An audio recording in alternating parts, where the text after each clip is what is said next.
নমস্কাৰ পুনৰ আহিছোঁ অন্য এটি ভিডিঅ'লৈ আপোনাৰ ওচৰলৈ আৰু আজি আমাৰ টপিকটো হৈছে টাইপছ অফ লাইনৰ ৰেখাৰ প্ৰকাৰ আচলতে ৰেখাৰ প্ৰকাৰ বহুতো আছে কিন্তু এইকেইটাই যথেষ্ট ৰেখাৰ প্ৰকাৰটো মানে আপোনাৰ ল'ৰা ছোৱালীক শিকাবৰ কাৰণে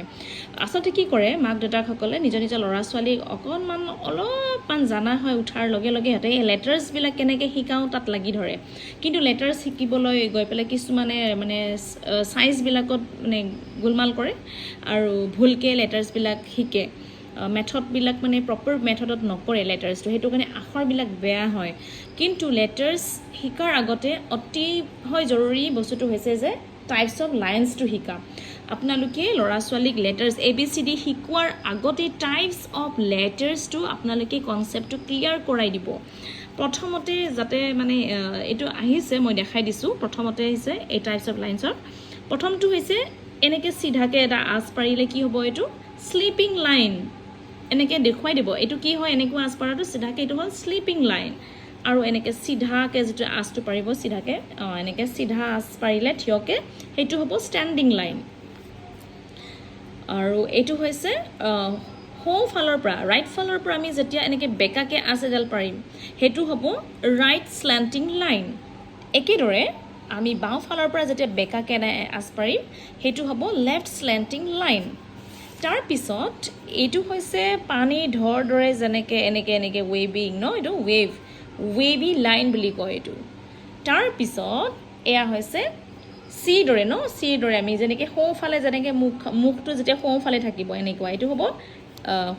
ৰাইট কাৰ্ভ একেদৰে বাওঁফালে যেতিয়া মুখখন থাকিব সেইটো কি হ'ব লেফ্ট কাৰ্ভ আৰু ওপৰমুৱা হৈ পেলাই যেনেকৈ যেতিয়া থাকিব তেতিয়া আমি ইয়াক ক'ম আপৱাৰ্ড কাৰ্ভ আৰু তলৰ ফালে যেতিয়া মুখখন থাকিব এনেকৈ খোলাটো হয়নে নহয় এনেকুৱা এইটো তলমুৱা জহকৈ যেতিয়া থাকিব আমি এইটো ক'ব লাগিব যে এইটো ডাউনৱাৰ্ড কাৰ্ভ আৰু শেষত মই দিছোঁ এইটো মানে তলৰ ওপৰ আপ ডাউন কৰি জিগজেগ লাইনছ আপোনালোকে ABCD সেই লেটাৰ্ছকেইটা মানে লিখাৰ প্ৰেক্টিছ কৰাৰ আগতে এই লাইনবিলাকৰ কিন্তু প্ৰেক্টিছ একদম কৰিব তেতিয়াহে সিহঁতে শুদ্ধকৈ লেটাৰ্ছবিলাক লিখিবলৈ পাৰিব আৰু অতি সোনকালে লেটাৰ্ছবিলাক লিখিব পৰা হ'ব কিন্তু এই লাইনটো আগতে কনচেপ্টটো ক্লিয়াৰ কৰাই দিব আপুনি যেতিয়া ক'ব যে তুমি এটা স্লিপিং লাইন টানা বুলি কোৱাৰ লগে লগে সি বা তাই পাৰিব লাগিব যে এনেকৈ স্লিপিং লাইন মানে এনেকৈ চিধাটো হয় ষ্টেণ্ডিং মানে এনেকৈ থিয় লাইনটো হয় ৰাইট স্লেণ্টিং বুলি ক'লে এনেকৈ বুজি পাব লাগিব যে সোঁফালৰ পৰা বেকাকৈ টানিব লাগিব লেফ্ট স্লেণ্টিং বুলি কোৱাৰ লগে লগে বাওঁফালৰ পৰা ৱেবি বুলি ক'লে এনেকুৱা ৰাইট কাৰ্ভ হ'লে কোনটো হয় লেফ্ট কাৰ্ভ কোনটো হয় আপৱাৰ্ড কাৰ্ভ কোনটো হয় ডাউনৱাৰ্ড কাৰ্ভ কোনটো হয় আৰু জিগজেগ কোনটো লাইন হয় এই গোটেইকেইটা মানে কনচেপ্টটো ক্লিয়াৰ হ'ব লাগিব যে বুজি পাব লাগিব কোনটো কি লাইন হয় নামকেইটাও বুজিব লাগিব আৰু লগতে ড্ৰ কৰিব পৰাও হ'ব লাগিব আপোনালোকে কপি দিয়ক পূৰা মানে এনেতো বহুত পইচা আমাক খৰচ কৰে কিন্তু কপি কিনোতে কঞ্জুচি নকৰিব লগা হ'লে পুৰণা বহীবিলাকে মুচি পেলাই হ'লেও মানে এইবিলাক প্ৰেক্টিছ কৰাব লাইন ড্ৰ কৰা অকল লাইন ড্ৰ কৰা ABCD কোনোৰ প্ৰয়োজন নাই প্ৰথম অৱস্থাত এইখিনিয়ে ড্ৰয়িং কৰিবলৈ শিকাব আৰু মই অকণমান দেখাই দিছোঁ এইটো হ'ল কপি এয়া হ'ল কপি কেনেকৈ স্লিপিং লাইন স্লিপিং লাইন বুলি কোৱাৰ লগে লগে এনেকৈ আঁচ পাৰিব দিব এনেকৈ কৰি পেলাই এনেকৈ এইদৰে গোটেই পেজটোত আপুনি দিব আৰু আপুনি কি স্লিপিং লাইন কেনেকৈ শিকাব জানেনে এনেকৈ ডট দি দিব পাৰে কপিটোত এনেকৈ দুটা ডট তেতিয়া কি কৰিব ষ্টুডেণ্টে প্ৰথমতেতো আঁচ চিধাকৈ টানিব নোৱাৰিব এই ডটৰ লগত এই ডটটো কি কৰিব এই সংযোগ কৰি দিব এনেকৈ কৰি পেলাই শিকাব পেঞ্চিলেৰে আপুনি এনেকৈ ডটছবিলাক দি যাব এনেকৈ তেতিয়া ষ্টুডেণ্টে কি কৰিব এই ডট দুটা লগাব ঠিক তেনেদৰে ষ্টেণ্ডিং লাইনতো এনেকৈ কৰিব পাৰি ষ্টেণ্ডিং লাইনত আমি এনেকৈ দিব পাৰি দুটা ডট এনেকৈ দিব পাৰে এনেকৈ তেতিয়া এনেকৈ চিধাকৈ টানিব বুজি পাইছেনে আৰু ঠিক তেনেদৰে আমি বেকাকৈ ৰাইট স্লেণ্টিংটো দিলে আমি কি কৰিব লাগিব এনেকৈ বেকাকৈ ডটছকেইটা দিব লাগিব এনেকৈ তেতিয়া এনেকৈ টানিব আমি যেতিয়া এনেকৈ বেকাকৈ এনেকৈ দিম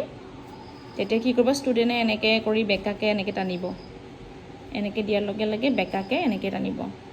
একেদৰে যেতিয়া লেফ্ট ফালৰ পৰা আমি এনেকৈ দিম বেকাকৈ তেতিয়া এনেকৈ কৰিব সিহঁতে সংযোগ কৰিব এনেকৈ কৰি গোটেই পেজটো দিব মই এটা পেজতে দেখাই দিছোঁ আপোনালোকে এটা লাইনটো এটা পেজ কমপ্লিট কৰাব হা ঠিক তেনেদৰে ৱেভিটো ৱেভিটোত আপুনি এনেকৈ কৰিব দিলেই হ'ল আৰু ইমান ডটছৰ দৰকাৰ নাই এনেকৈ কৰিব দিলে হ'ল নিজৰ ইচ্ছা মতে হয়তো চিধা নহ'ব পাৰে প্ৰথমতে চিধা মানে ধুনীয়া নহ'ব পাৰে এনেকৈ কৰি পেলাই কিন্তু সিহঁতে কৰি ভাল পাব আৰু ইয়াৰ পিছত মই আপোনালোকে মানে কি কৰিব এনেকৈ দুটা দিব এনেকৈ তাৰপিছত ইহঁতক এনেকৈ কৰি পেলাই এনেকৈ লগাব দিব আপৱাৰ্ড কাৰ্ভ ঠিক তেনেদৰে তলৰ ফালে এনেকৈ দিব ইহঁতে কি কৰিব এনেকৈ ডাউনৱাৰ্ড কাৰ্ভটো ইহঁতে ড্ৰ কৰিব ঠিক তেনেদৰে এনেকৈ দিব ইহঁতে কি কৰিব ৰাইট কাৰ্ভ হ'লে এনেকৈ কৰি সংযোগ কৰি দিব আৰু কৈ এনেকৈ দিব লেফ্ট কাৰ্ভ দিলে এনেকৈ কৰি ইহঁতে সংযোগ কৰি দিব হৈ গ'ল upward downward right left curve এইবিলাক হৈ গ'ল তাৰপিছত এনেই সিহঁতৰ হাতৰ প্ৰেক্টিচৰ কাৰণে যাতে পেঞ্চিলটো ধৰাৰ সিহঁতৰ প্ৰেক্টিচবিলাক ধুনীয়াকৈ সিহঁতে পাৰে ধৰিব মানে যাতে ধুনীয়াকৈ সিহঁতে কমফৰ্টেবল হয় পেঞ্চিলটো ধৰা প্ৰেক্টিচ হৈ যাব সিহঁতৰ এনেকৈ জিগ জাগ যি লাইন পাৰে এনেকৈ ওপৰ down up down up down up down up down এনেকৈ জিগ জেগ লাইনছবিলাক ড্ৰ কৰিব দিব তো লেটাৰ্ছবিলাক শিকাৰ আগতে এই লাইনছবিলাক আপোনালোকে পূৰা পেজ ভৰি ভৰি পেলাই প্ৰেক্টিচ কৰাব চাব আপোনাৰ ল'ৰা ছোৱালী কিমান সোনকালে লেটাৰ্ছটো মানে লিখিব পৰা হৈ যাব এইটোৰ লগত কানেকশ্যন আছে আপোনালোকে ভাবিব যে লেটাৰ্ছ ABCD শিকোঁতে এইবিলাকৰনো কি প্ৰয়োজন বহুতো কথা আছে ইয়াৰ পিছত আৰু এটা ষ্টেপ আছে তাৰ পিছতহে লেটাৰ্ছত যাব পাৰিব তো পিছৰ ভিডিঅ'ত মই সেইবিলাক গোটেইখিনি দেখুৱাই দিম এতিয়ালৈ এৰিছোঁ বাই বাই